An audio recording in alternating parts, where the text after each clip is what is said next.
ரவுண்டாக கூட குறுக்கு போடணும். குறுக்கு போட்டுருங்க.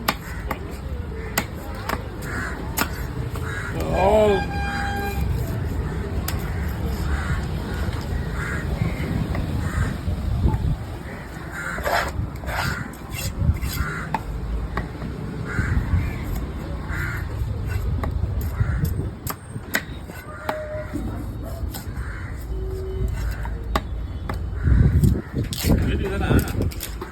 வீட்டுக்கு தானே? ஒரு பார்ட்டி ஆகும்.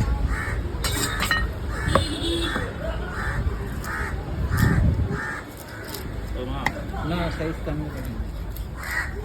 கழுவு உடையுமா? எவ்வளோ சைஸ் கம்மி போட்டால் அப்புறம் சரி சரி போடுங்க. அது சைஸ் போடுங்க. ஏன்னா இது கேர மீன் இல்லை, நான் போட்டுறோம். நீங்கள் கழுவு பார்த்துக்கணும்.